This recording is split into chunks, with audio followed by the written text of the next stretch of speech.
Padre bueno, fiel Creador, te damos muchas gracias por darnos la oportunidad de estar aquí, de poder ser instruidos a través de tu Torá, de tu palabra.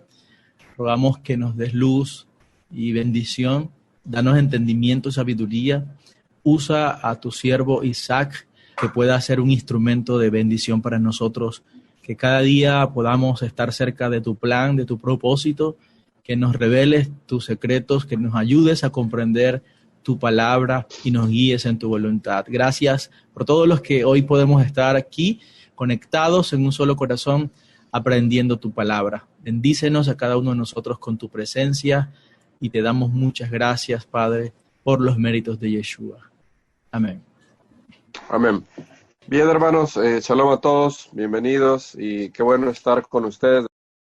En los audios pasados hemos iniciado una serie que se llama Efrainismo, lo que asume, lo que dice y la evidencia en su contra.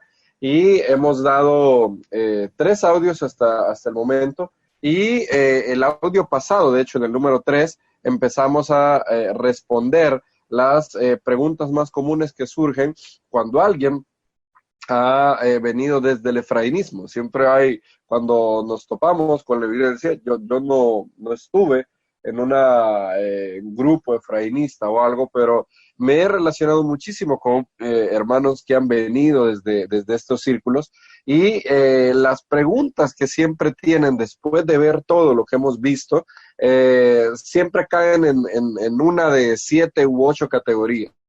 Vimos en el tercer audio, creo que vimos 3 preguntas. ¿Qué tal si yo tengo la sospecha de tener ascendencia judía? ¿Eso me hace judío o israelita? Vimos también, ¿qué tal si tengo la certeza de ascendencia israelita? Como por ejemplo mi abuelo, mi bisabuela, yo estoy seguro que eran judíos. Y también vimos que la pregunta, ¿queremos decir o quiero yo decir que la restauración de las 12 tribus ya se dio? Y eso también lo contestamos, ¿verdad? Que la total restauración aún no había llegado, debido a que se tenían que identificar a las tribus y se tenía que repartir la tierra en la era mesiánica, así como Yehoshua ben Nun había repartido la tierra a las 12 tribus en el libro Josué. También el libro de Ezequiel 47 dice que el Mesías vendrá y repartirá la tierra a las tribus por igual. Y la restauración que se dio ahora ha sido parcial, cuando después del cautiverio babilónico hubieron de muchas tribus, y antes de hecho que los asirios deportaran a las 10 tribus, había muchos de todas las tribus, como vimos, que se fueron a Judá, y hoy en el pueblo judío, como dice Gittim, hay miembros de las 12 tribus. Eso fue lo que vimos la semana pasada. La cuarta pregunta que suelo encontrarme siempre es una que utiliza el libro de Apocalipsis. Y va más o menos así. La Nueva Jerusalén se dice que tiene 12 puertas, ¿verdad? Al oriente 3 puertas, al norte 3 puertas, al sur 3 puertas y al occidente 3 puertas, ¿verdad? Y entonces cada una de esas puertas tiene una de las 12 tribus de Israel. Está en Apocalipsis 21, del 12 en adelante. Si lo buscan conmigo. Y ahí dice lo siguiente. Tenía un muro grande y alto con 12 puertas, y en las puertas 12 ángeles, y nombres inscritos que son los de las 12 tribus de los hijos de Israel. Al oriente 3 puertas, al norte 3 puertas, al sur 3 puertas, al occidente 3 puertas, ¿verdad? Entonces la asunción del efrainismo es algo así. ¿Dónde vas a entrar tú? Porque no hay una puerta para los gentiles. Es algo así como generalmente lo que se le dice a un cristiano que no sabe mucho de raíces hebreas, y para asustarlo se le dice algo como: la Nueva Jerusalén tiene solo 12 puertas y cada una es para las 12 tribus de Israel. ¿Dónde vas a entrar tú? Dice el efrainita muy, muy entusiasmado a un cristiano. Lo curioso fuera que si el cristiano le preguntara la misma pregunta, el efrainita no tendría respuesta, porque él no sabe que es de ninguna tribu con ninguna certeza. Él solo tiene la sospecha porque de alguna manera sintió bonito cuando oyó un shofar o oyó hablar hebreo. Pero la asunción parece ser que, digamos, si tú estás en la puerta que dice Zebulón, ahí solo puede entrar alguien que es de la tribu de Zebulón. Si estás enfrente de la puerta que dice Judá, solo puede entrar alguien que es de la tribu de Judá, ¿verdad? Eso es lo que se asume. Es decir, según esta postura, el objetivo de esos nombres arriba de esas puertas es como restringir la entrada a todo aquel que no sea de las 12 tribus de Israel. Eso es lo que se asume. Ahora, ¿es cierto? La respuesta es no. Si ustedes siguen leyendo en el mismo contexto de las 12 puertas, se nos dice lo siguiente. Si ustedes siguen leyendo unos versículos adelante, se dice lo siguiente. En el muro, déjenme ver, ¿dónde está el verso? Las naciones pueden entrar, de hecho, a la ciudad para 20, traer 20, las riquezas y la gloria de ella. 24, creo. Dice 24. 24, sí. Dice 21-24. Y las naciones que hubieran sido salvas andarán a la luz de ella, y los reyes de los reyes de la tierra traerán sus gloria y honor a ellas. Sus puertas nunca serán cerradas de día, pues ahí no habrá noche, y llevarán la gloria y la honra de las naciones a ellos. En otras palabras, las naciones pueden entrar perfectamente a Jerusalén por cualquiera de esas puertas. El objetivo de las puertas, el objetivo de los 12 nombres de los hijos de Israel no es restrictivo, es decorativo, ¿verdad? Creo que se entiende. Es decir, no es que como ahí en una puerta dice Rubén, eso restringe entrar a todo aquel que no sea de Rubén. No, el nombre Rubén, Simeón, Leví es un ornamento estético que tiene la ciudad. Tan es así que esto cuando se presenta esta objeción no se lee todo el pasaje.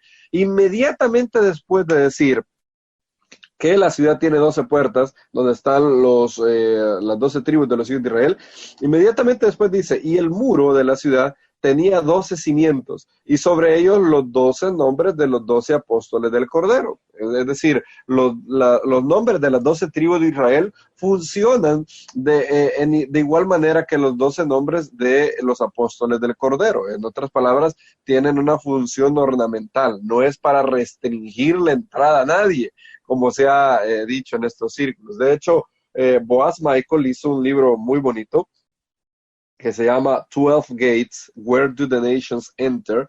12 puertas, donde entran las naciones. Va a estar en español muy prontamente, creo que en marzo 1 va a estar en español. Es un libro muy bueno. Y él es judío, de hecho, como lo dijimos en los audios pasados. Y él dice, si yo fuera un cristiano gentil y alguien me preguntara, ¿por cuál puerta entrarás? Lo que yo diría sería, entraré a través de la puerta de Judá. A pesar de que no soy de esa tribu, mi amo, mi señor, es el hijo de David de la casa de Judá. ¿No debería entonces la novia del rey pasar a través de la puerta del rey? ¿No debería un siervo entrar a través de la misma puerta que su señor? Y yo creo que eso es muy cierto, ¿verdad? Muy probablemente, incluso si aceptáramos eso, de que los nombres de alguna manera identifican quién puede entrar ahí, muy probablemente todo gentil creyente pudiera entrar por la puerta de Judá debido a que su adherencia, él ha sido injertado en el buen olivo, en los beneficios espirituales del Israel celestial a través de Yeshua, el descendiente de David, el descendiente de Judá. Entonces, esa es una de las preguntas que se hace. No tienes que estar para nada asustado cuando alguien te diga eso. La manera de contestarle es, esos 12 nombres de los hijos de Israel no tienen como objetivo restringir la entrada. Más adelante Apocalipsis dice que las naciones entran a la ciudad y llevan la gloria de las naciones a ella. Entonces se sabe obviamente que deben entrar por una de esas puertas. Y dice, en lugar de las puertas estar restringidas, dice que nunca están cerradas. En otras palabras, Hashem no busca restringir esos accesos. ¿Quién morará en la ciudad y todo lo otro? Son cosas que podríamos discutir, pero está claro que las 12 puertas no buscan restringir a nadie. Esa sería la cuarta pregunta que podemos considerar. La quinta sería, ¿qué tal de los 144,000? En Apocalipsis 7 tenemos 144,000 y hay 12,000 de cada tribu, ¿verdad? Es lo que se nos dice en Apocalipsis 7. Ahí se dice claramente que son de la tribu de Zabulón 12,000, de la tribu de José 12,000, de la tribu de Benjamín 12,000, es decir, son 144,000 que son escogidos por Hashem para estos últimos tiempos. Entonces, ¿cuál podría ser una respuesta? Porque el efrainismo pregunta de los 144,000 como diciendo, ya ves, antes de que el Mesías venga, ya van a estar claros quién es de cada tribu. No será algo que el Mesías hará, como dice Maimónides, sino que va a ser algo que ya se va a saber. Estos 144,000 saben cuál es su tribu.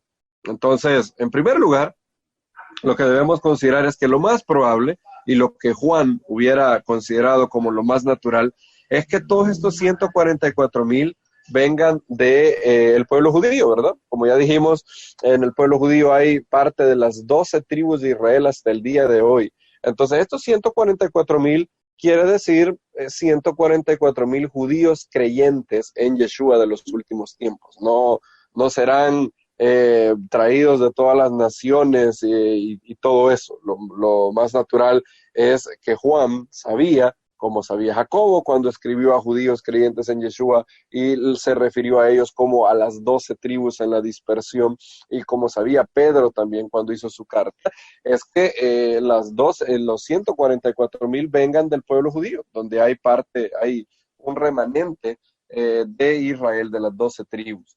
Ahora, ¿cómo van a saber ellos cuál es su afiliación tribal si en este momento el Mesías no ha venido?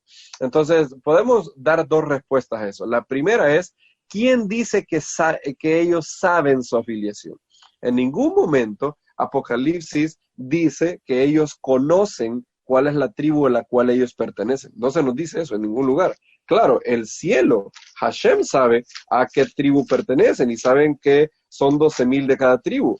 Pero en la visión apocalíptica nunca se nos dice que ellos van a estar plenamente conocedores de cuál es su afiliación tribal. No hay manera de conocer eso. No podemos aseverar algo que el texto no dice. Debido a que estamos hablando de un libro de carácter apocalíptico, es una visión que Juan está viendo y debemos de entender el objetivo que Juan tiene al presentar la visión.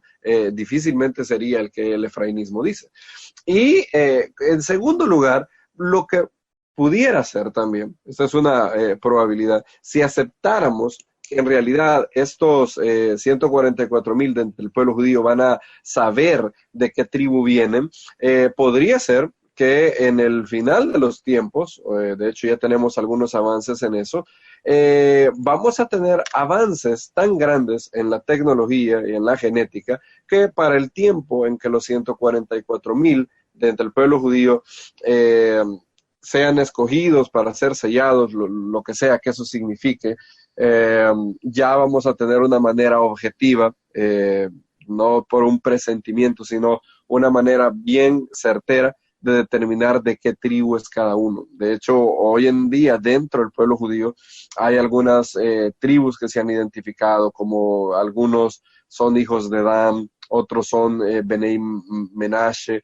y esto, a pesar de que no se identifica hoy cada una de las 12 tribus, eso la tecnología puede avanzar de manera que cuando estemos en el periodo de la tribulación que habla Apocalipsis, esto ya se pueda conocer.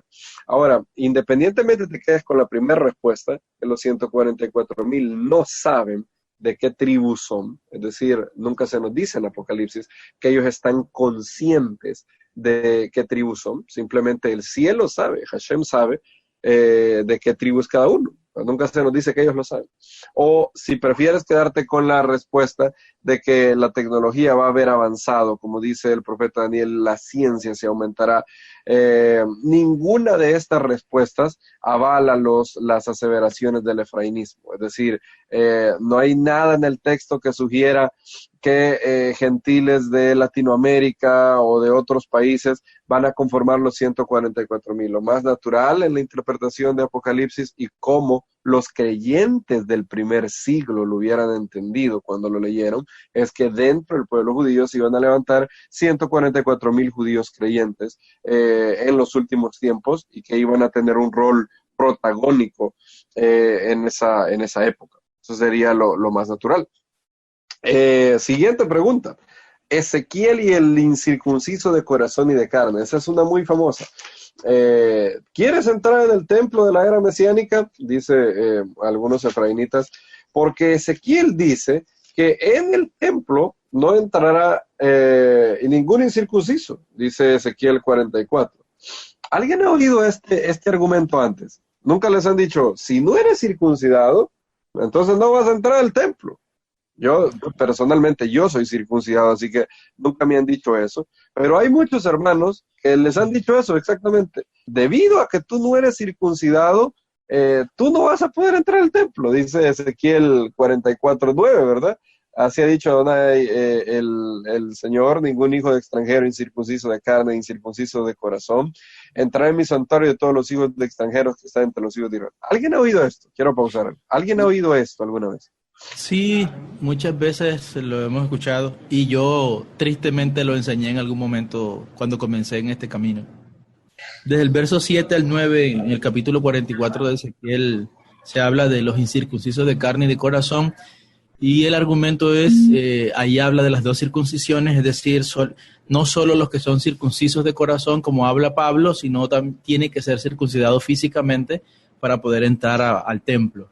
Ese es el argumento que está asociado a ese texto. Sí, exacto. ¿Alguien más ha escuchado esto en el pasado? Sí, yo he escuchado también enseñanzas de eso, hermana. Yo he escuchado enseñanzas de eso, incluso yo le hice un comentario a usted de que hay muchas enseñanzas allá afuera de que toman ese pasaje para darle como mayor prioridad a la circuncisión a todo aquel que está viniendo a la Torá, para hacerle saber de que esa persona tiene que ser circuncidado porque es parte del Efraín que está esparcido y es parte de la nación y por lo tanto tiene que ser circuncidado. Claro, exacto, ¿verdad? Y yo no me quiero quedar afuera, es decir, qué feo que yo no voy a poder entrar en el santuario mientras todo el mundo entra. Y si el boleto para entrar en eso es la circuncisión de carne, pues hay que hacerlo inmediatamente. Ahora, preguntémonos algo. Empecemos a descifrar qué es lo que Ezequiel tiene para hacer. Imagínense ustedes que tuvieran a Ezequiel y a Isaías contradiciéndose. ¿Sería eso un problema? Claro que sí. Sí, sería bastante...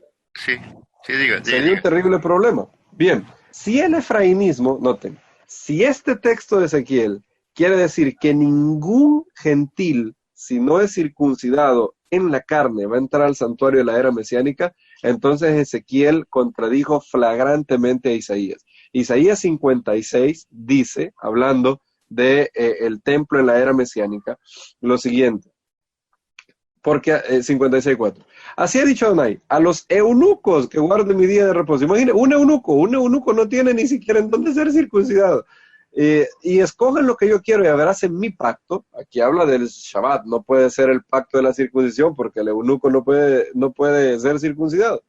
Yo les daré lugar en mi casa y dentro de mis muros.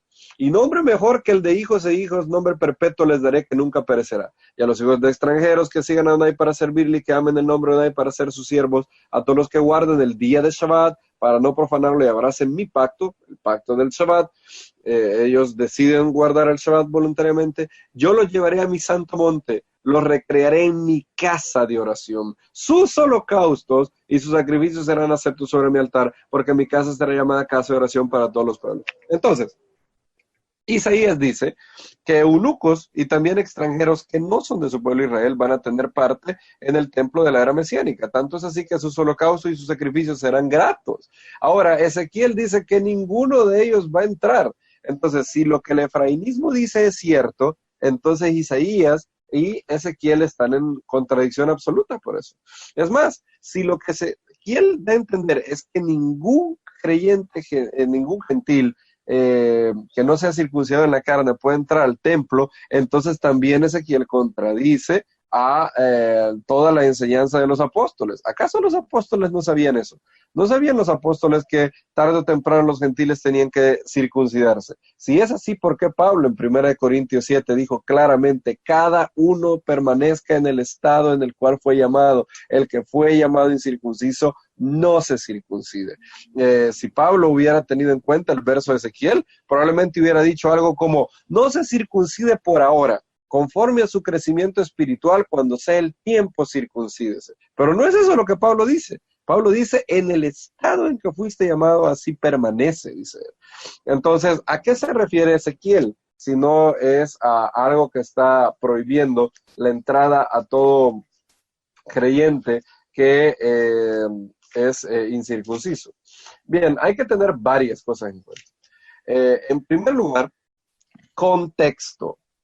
Ezequiel no está diciendo que un hijo de extranjero no va a ser admitido en el templo en lo absoluto. Lo que Ezequiel está diciendo es que en los días de Ezequiel había habido algo muy malo porque se habían puesto extranjeros como guardas de las ordenanzas del santuario.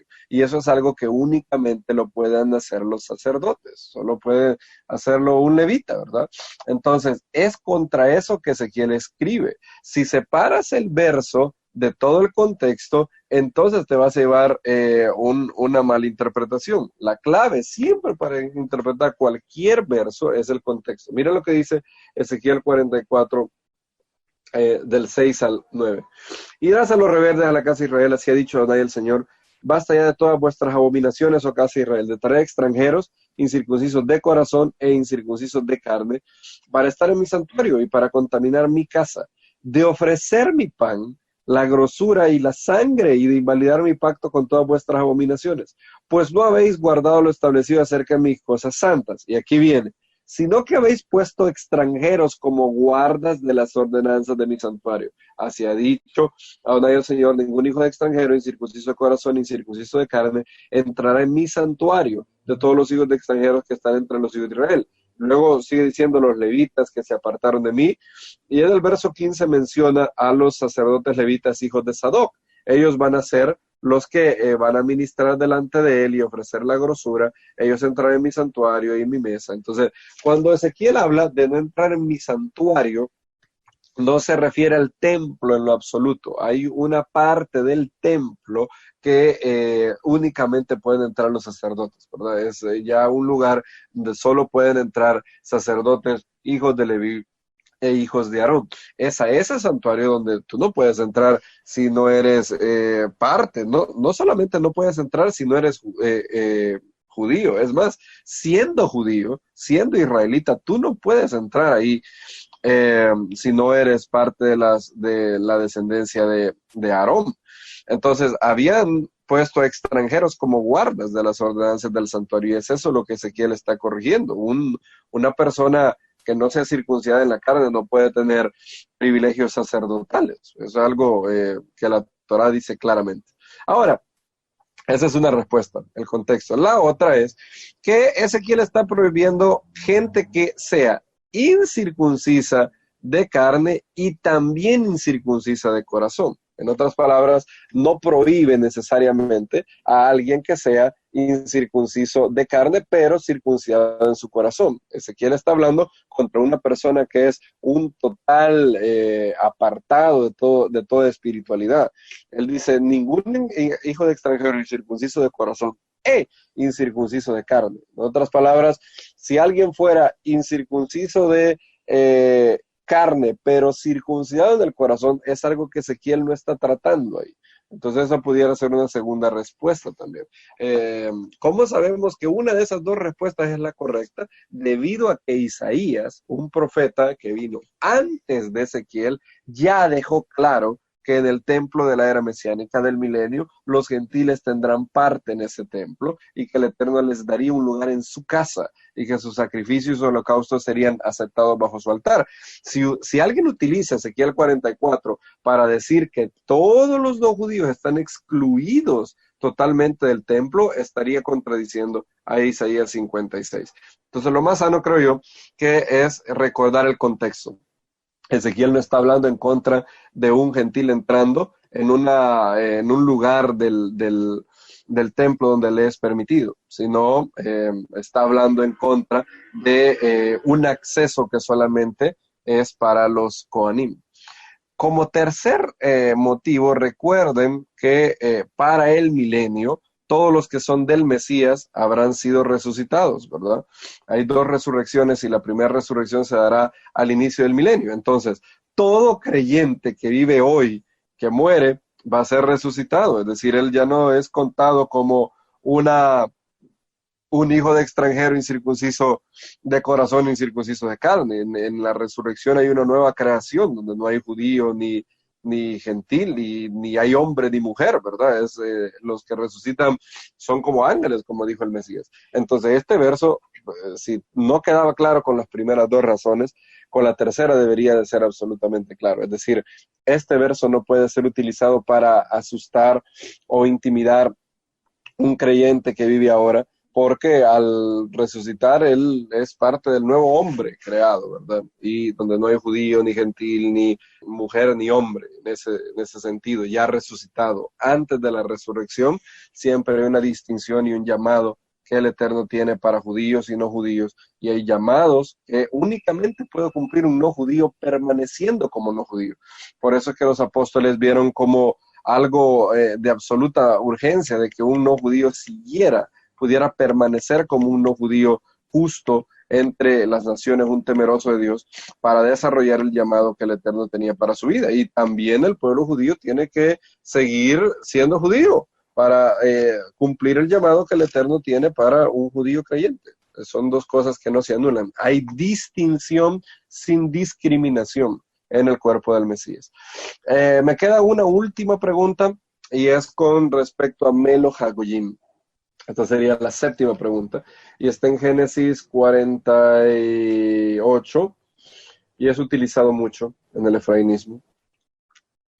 Génesis 48, 19. Creo que lo han oído, ¿verdad? Este es famoso. Cuando Pablo dijo que había acontecido a Israel endurecimiento en parte, hasta que haya entrado la plenitud de los gentiles. Entonces, muchos de los hermanos que creen en el efrainismo dicen, ya ven, ahí Pablo, plenitud de gentiles, muy probablemente, casi seguro, Pablo tenía en mente la frase que Jacob dio a Efraín. De hecho, de ahí toma, de versos como este, es que el movimiento toma el nombre de efrainismo, ¿verdad? Porque Efraín es... Y un efraínita te va a decir siempre, y Goyim es la palabra que se traduce como gentiles. Entonces, Jacob estaba profetizando que Efraín sería una plenitud de gentiles. Y eso es la misma frase que Pablo tiene, que Pablo usa en Romanos 11, ¿verdad? Estamos hablando de Romanos 11... 25, ¿verdad? Porque no quiero, hermanos, que ignoréis este misterio para que no seáis arrogantes en cuanto a vosotros mismos, que aconteció a Israel endurecimiento en parte hasta que haya entrado la plenitud de los gentiles. Entonces, plenitud de los gentiles ahí pareciera ser una alusión a Génesis 48, 19, donde Jacob promete que Efraín va a ser Melo Hagoyim. Ahora, ¿cómo debemos de tratar esta objeción? Esta es muy común, es de las más comunes. Este es uno de los versos de prueba para el efrainismo. Bien, hay varias cosas que podemos decir, varias, las he anotado por aquí. En primer lugar, tenemos que analizar el verso en su peshat, en lo que el verso significa en el sentido literal y lo que fue entendido por quien lo habló y quien lo escuchó. La palabra goyim o la palabra goy significa nación. También puede significar pueblo, también puede significar clanes y puede significar gente también. Por ejemplo, si ustedes leen Josué 4.1, donde la palabra Goy es utilizado para describir al pueblo de Israel, de hecho, a las 12 tribus que pasan el Jordán. Josué 4.1 dice, cuando toda la gente hubo acabado de pasar el Jordán, Adonai habló a Josué diciendo, la palabra gente ahí es la palabra Goy. ¿Por qué Goy? No solo Goy, en hebreo hay palabras que tienen más de un significado, la cual tienes que adjudicarle significado por el contexto, ¿verdad?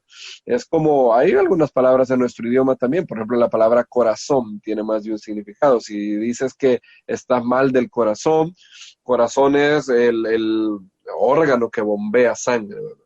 Ahora, si dices que alguien está en tu corazón, ahí corazón no quiere decir el órgano que bombea sangre, sino el lugar emocional donde residen tus sentimientos, ¿verdad? Entonces, dependiendo del contexto, tú debes de saber qué es lo que la palabra significa. Cada palabra tiene lo último, en última instancia, a la hora de interpretar un texto, es el contexto lo que determina qué significa cada palabra, no tanto la etimología. Imagínate, por ejemplo, que un chino le dijeran que los estadounidenses comen hot dogs. Imagínate que un chino viene, no sabe nada de la cultura. Entonces viene y busca en el diccionario hot, y le salen todos los jeroglíficos chinos, y dice caliente. Luego dog, perro caliente. Entonces el chino se va a imaginar que si él no tuviera el contexto, sino que solo se fuera la pura etimología de las palabras, el chino se va a imaginar que en América se comen a un perro literalmente en llamas o hirviendo o un perro caliente. Se va a imaginar al animal. Entonces el chino va a decir, wow, no son tan diferentes como nosotros. También comen perro allá. Y eso no sería correcto. A pesar de que él vaya a su concordancia Strong China y busque qué significa cada palabra, se va a llevar un fiasco cuando lo compare con el contexto. Y es el contexto lo que te determina. En el contexto, ¿qué es lo que Jacob está diciendo? Lo que Jacob está diciendo es simple y sencillamente que la tribu de Efraín va a ser más numerosa que la tribu de Manasés, ¿verdad? Es lo lógico. Si tú lees el contexto, es eso lo que él le dice a José. Dice, mas su padre no quiso y le dijo, lo sé, hijo mío, lo sé, también él vendrá a ser un pueblo y será también numeroso. Pero su hermano menor será más grande que él. ¿En qué sentido? En el sentido, dice él, y su descendencia formará multitud de gentes. Es decir, en el sentido literal, lo que Jacob está diciendo es, estoy poniendo mi mano derecha sobre Efraín debido a que él será muchísimo más numeroso que Manasés. Eso es lo que significa. Así lo entendió Jacob, así lo entendió José, así lo entendió Efraín, así lo entendió Manasés. Es decir, en el contexto, Jacob no tenía en mente decir que Efraín iba a volverse en una multitud de descendientes israelitas que iban a olvidar su identidad judía y se iban a asimilar y se iban a volver idólatras. Imagínate lo que José hubiera pensado. ¡Wow! ¡Qué horrible! Hubiera dicho él. Es decir, cuando él dijo Melo Hagoyim, se estaba refiriendo a sería una multitud de gentes, una multitud de clanes. Pregunto, si lees todo el Tanakh, se cumplió la profecía de Jacob, ¿fue la tribu de Efraín muy, muy, muy numerosa? ¿Qué dicen, hermanos? Yo tengo de pronto una anotación a lo que estabas diciendo con respecto a Goy. Precisamente cuando ellos están en el pie del monte Sinaí, que el Eterno les dice, ustedes serán para mí un reino de sacerdotes y una nación santa. Ahí también el texto habla de Matlejen Kohanim Begoy Kadosh, Goy Kadosh como nación santa, y se está refiriendo al pueblo, a las 12 tribus de Israel, aunque utilice la palabra Goy como nación. Exacto. La palabra Goy tiene que ser interpretada en el contexto. Algunas veces significa naciones, algunas veces significa pueblos, algunas veces significa gentes, algunas veces significa clanes. Ahora, eso es lo que significa en Peshat. Entonces, si te quedas solo así, tú podrías explicar ese verso de manera bien fácil. Cuando Efraín recibe esa profecía, lo que está diciendo Jacob es que va a ser una tribu más numerosa que la tribu de Manasés. No hay en la profecía, en el nivel Peshat, en el nivel simple, no hay nada que aluda ahí haga alusión a descendientes de Efraín que pierden su identidad israelita y luego se vuelven gentiles y todo eso. Ahora, alguien puede decir, bueno, pero ¿qué tal si Pablo no hizo alusión al cumplimiento literal de la profecía, pero digamos que hizo un drash, es decir, él hizo una alusión profética? Digamos que cuando Jacob lo dijo, sí se lo dijo en un concepto literal, ¿verdad? Pero entonces, después también nosotros vemos en los escritos apostólicos que hay profecías que tienen diferentes capas de cumplimiento, ¿verdad? ¿Qué podríamos decir a eso? Bien, yo diría que es correcto. De hecho, cuando estudiamos la serie de defender a Yeshua y los escritos apostólicos de los ataques de los antimisioneros, nosotros vimos varias profecías que eran reaplicadas por los apóstoles, ¿verdad? Por ejemplo, de Egipto llamé a mi hijo.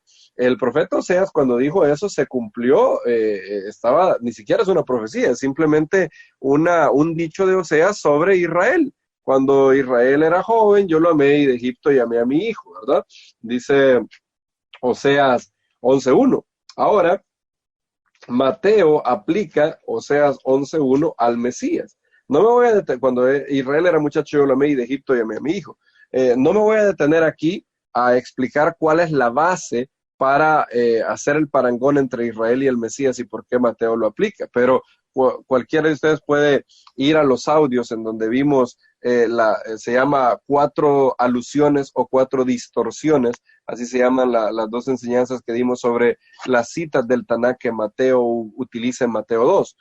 También voz fue oída en Ramá, Raquel que llora por sus hijos. Entonces, esa profecía, voz fue oída en Ramá, Raquel que llora por sus hijos, fue cumplida literalmente en el exilio babilónico, cuando los babilonios deportaron o exiliaron a los descendientes de Raquel, y Ramá queda muy cerca de Belén, ¿verdad? Donde Raquel está enterrada. Ahora, Mateo lo reaplica otra vez al Mesías debido a una sutileza en una palabra en hebreo que vimos ahí. En otras palabras, cuando tú haces un drash, cuando los apóstoles hacen un drash, o sea, una interpretación derivada, profunda de un pasaje literal, en primer lugar, nunca un drash anula lo literal del verso y nunca va en contra de ningún peshat, como dice el Talmud, un texto nunca pierde su peshat en Shabbat 63. Y en segundo lugar, desde el momento que es un drash, no debes interpretar el drash de manera literal. Eso te puede llevar a grandes problemas. Entonces, si Pablo estaba haciendo una alusión a la profecía de Jacob, tenemos que pensar en qué sentido lo hizo. Lo hizo en el sentido de que de verdad Pablo creía que todos los creyentes gentiles en Roma eran descendientes de las 10 tribus. Si eso hubiera sido así, pregúntate esto, si Pablo hubiera creído que la mayoría, si no todos, los creyentes gentiles son descendientes de las 10 tribus, pregúntate esto, ¿cómo hubieran lucido sus cartas? ¿No esperarías encontrarte algo como, hermanos, quiero explicarles algo? En el tiempo de Roboam, fueron divididos los 2 reinos, y entonces ustedes son Efraín. Tienen que paulatinamente ir creciendo como descendientes de las 10 tribus del norte, vayan creciendo, estén en las sinagogas y poco a poco se van circuncidando, porque recuerden que ustedes en realidad son israelitas que se habían gentilizado. Nada de eso está en las cartas de Pablo. Es más, imaginémonos algo. Te reto a que vayas a una enseñanza de alguien que cree en la teología de las 2 casas. Cualquier estudio o serie de estudios en donde no estén presentes los siguientes términos: Efraín, 10 tribus. En cualquier estudio de un efraínita moderno, siempre Efraín, 10 tribus, el reino del norte va a aparecer. Pregúntate algo.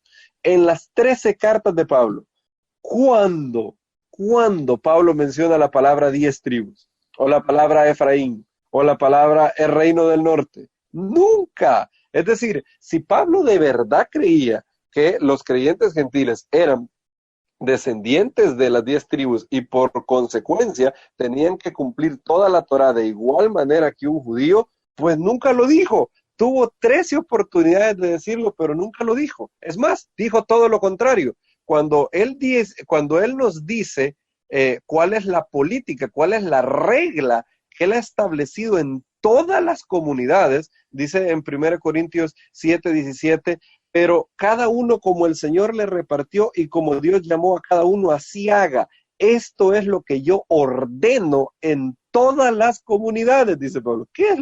¿Sabes cuál es la regla de Pablo para todas las comunidades? Es esta. Si alguien fue llamado siendo incircunciso, no se circuncide.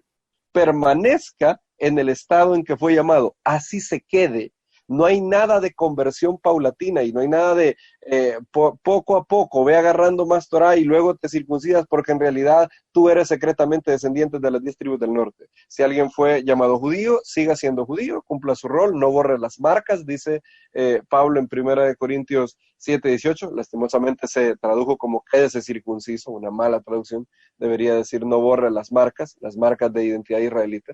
Y si alguien fue llamado siendo no judío, siga siendo no judío. Es decir, en lugar de Pablo sugerirte una judaización paulatina, ve agarrando más Torah y luego con el paso del tiempo te circuncidas, en lugar de eso te dijo todo lo contrario, quédate ahí, no te muevas del estado en el que fuiste llamado.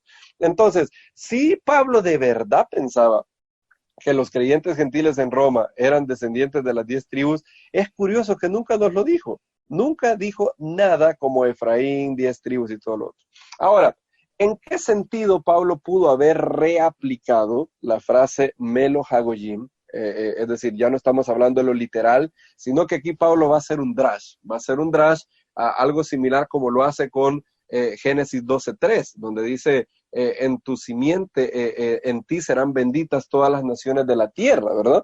Pablo utiliza eso como la base de su buena nueva, de que los gentiles, al creer en Yeshua, son injertados en Israel. Y la palabra benibreju, la palabra para serán bendecidos, puede ser leída o reinterpretada como serán injertadas. Y es muy probable la base que Pablo tiene para su famosa analogía del injerto. De hecho, también en el Talmud, Rabí Eliezer la ocupó así.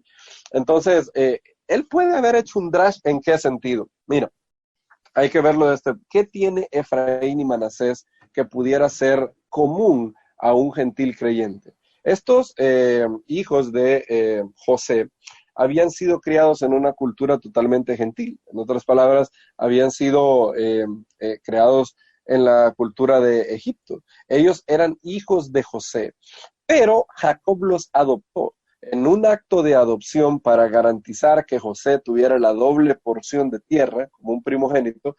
Él los adoptó y él dijo, estos hijos tuyos, Efraín y Manasés, serán míos como Rubén y Simeón, dice Génesis 48:5.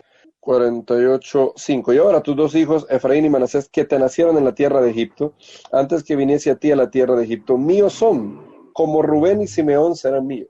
En otras palabras, Efraín es un hijo, es un no, lleva el parangón por el cual Pablo está haciendo el dress. Efraín es un no hijo de Jacob, que es parte de una sociedad no judía en Egipto, y ahora es adoptado por Jacob. Tan adoptado es que es tomado en cuenta como si fuera una tribu misma, como si fuera Rubén y Simeón. Entonces, esto muy probablemente puede ser lo que Pablo tenía en mente, la teología de la adopción, ¿verdad? De que un gentil, sin ser descendiente de Jacob, estando en una sociedad que no es la comunidad judía, por los méritos de Yeshua, por la sangre de Yeshua, ha sido adoptado y ahora es conciudadano, copartícipe y es parte de la familia de Dios. Efraín y Manasés, a pesar de no ser de hijos de Jacob, fueron adoptados como hijos de Jacob y llegaron a ser parte de las tribus. Es exactamente lo mismo que los creyentes gentiles comparten con el pueblo judío. Mira que también en el contexto de Pablo, que es decirle a los gentiles que no se jacten de que las ramas naturales han sido desgajadas y ellas han sido injertados entre ellas, Efraín y Manasés nunca llegaron a sustituir, a reemplazar a Rubén y Simeón. Simplemente llegaron a ser copartícipes, ¿verdad? Juntamente con las otras tribus. En otras palabras, es muy probable de que este parangón, haya sido lo que Pablo tenía en mente cuando decía plenitud de los gentiles. ¿Por qué? Porque la base de la buena nueva de Pablo es Génesis 12:3. Él lo cita a cada momento. Él dice, en ti y en tu simiente serán benditas todas las naciones de la tierra, ¿verdad? Eso es Génesis 12:3.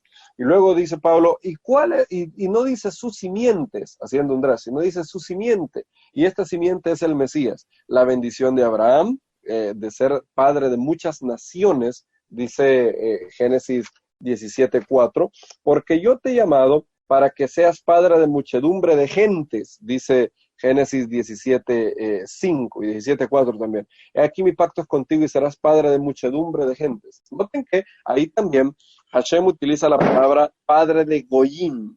Ahora, ¿cómo interpretó Pablo ese verso? ¿Cuál fue el drash que él hizo? Está en Romanos 4.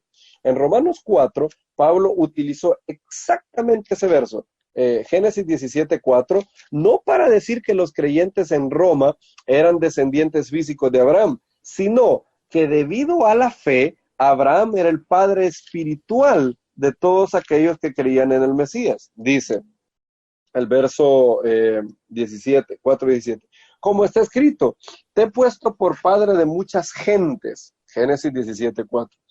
Delante de Dios a quien creyó, el cual da vida a los muertos y llama las cosas que no son como si fuesen. Él creyó en esperanza contra esperanza para llegar a ser padre de muchas gentes, otra vez. Conforme a lo que le había dicho, así será tu descendencia.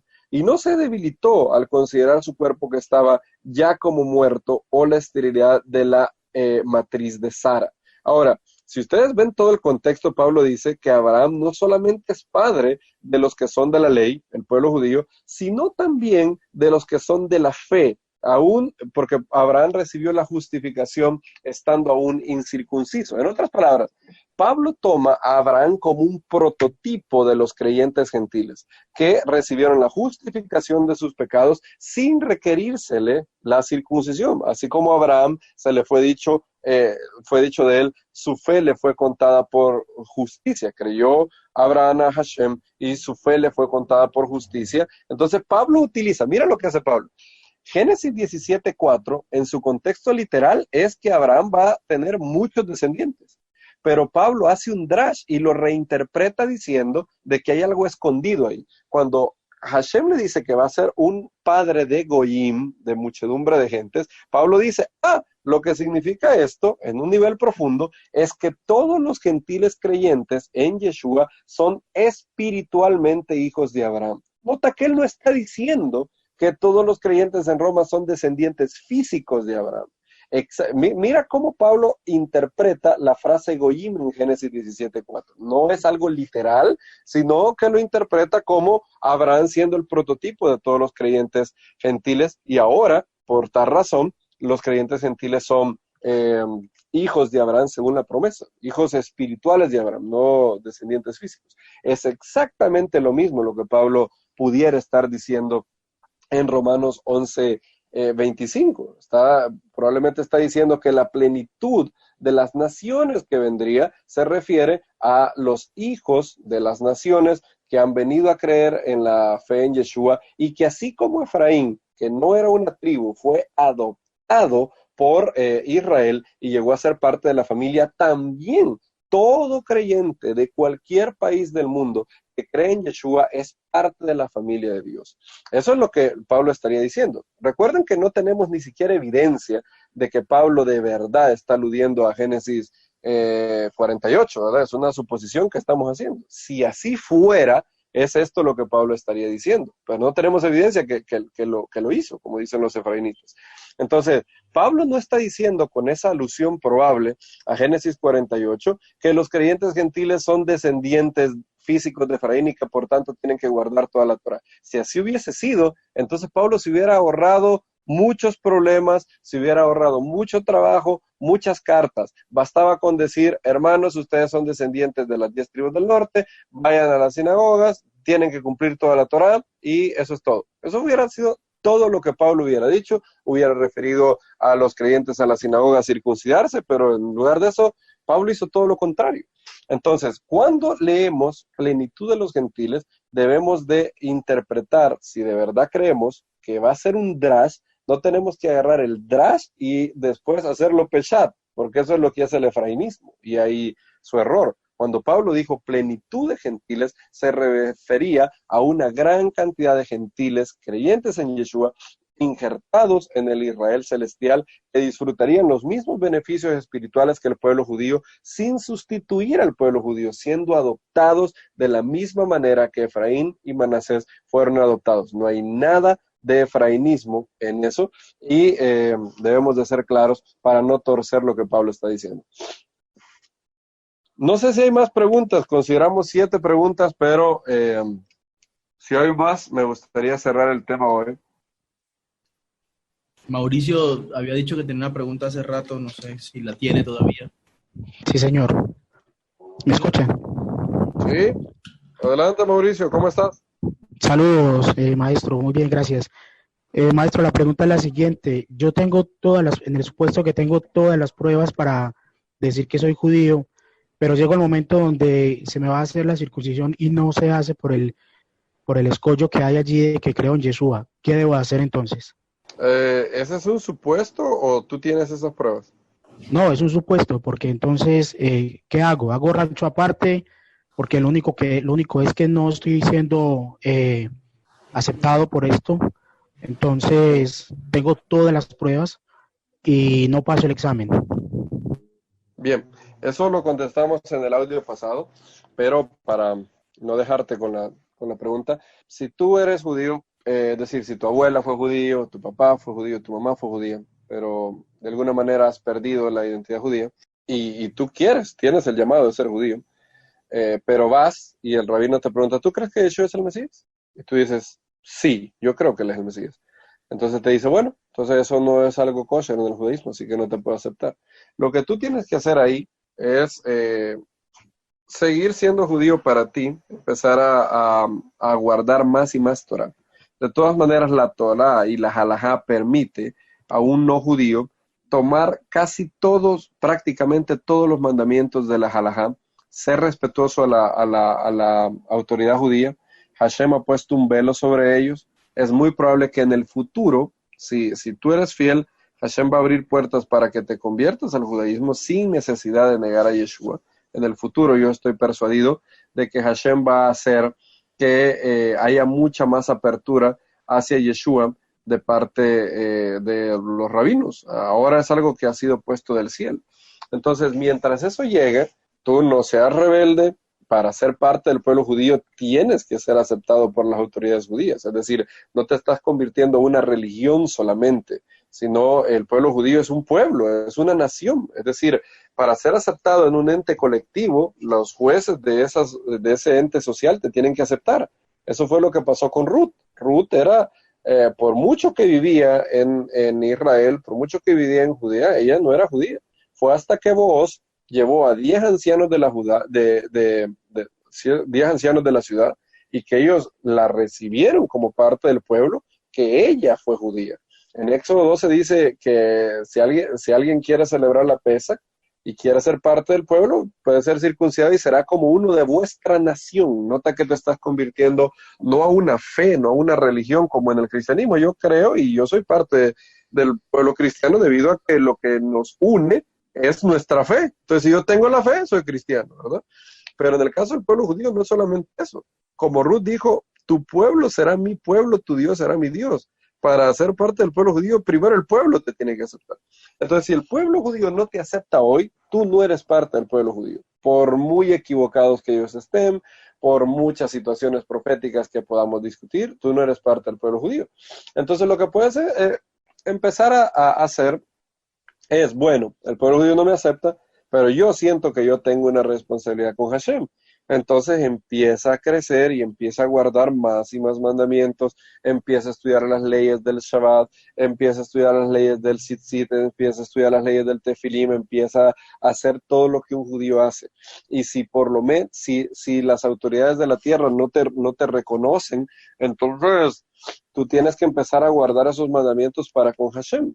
No sabemos, en el futuro una puerta se puede abrir. Y si nunca pasa, o sea, si tú estás seguro que tienes, tu abuelo fue judío o algo, si nunca pasa, bien, en la resurrección de los muertos el Mesías va a honrarte de manera increíble por cuanto no negaste su nombre. Es decir, si alguien hace eso, en humildad. Y en la resurrección Él va a tener mayor resurrección que muchos, porque Él no negó su nombre. Es lo que no me recuerdo a una de las comunidades en Apocalipsis. Parece que Yeshua le dice, por cuanto no has negado mi nombre, y le da una bendición especial. No recuerdo ahora una de las 7 comunidades, él le dice eso, que por cuanto no ha negado su nombre, entonces el Mesías va a hacer algo muy especial con él. Entonces tienes que empezar a guardar más y más mandamientos y empieza a vivir una vida judía sin usurpar la identidad judía, porque no eres judío aún. El Eterno, a través de su pueblo, no te ha aceptado aún como judío. Él tiene que quitar ese velo que hay ahora, y hasta que eso no pase, tú guarda privadamente los mandamientos. Por ejemplo, no puedes, hasta que no seas judío oficialmente, tú no puedes utilizar tzitzit por fuera, por ejemplo. No puedes utilizar kippah en la calle, por ejemplo, porque está dando una idea de que tú eres aceptado por la comunidad judía, y eso no es cierto. No puedes utilizar talit en un evento público, por ejemplo, talit gadol.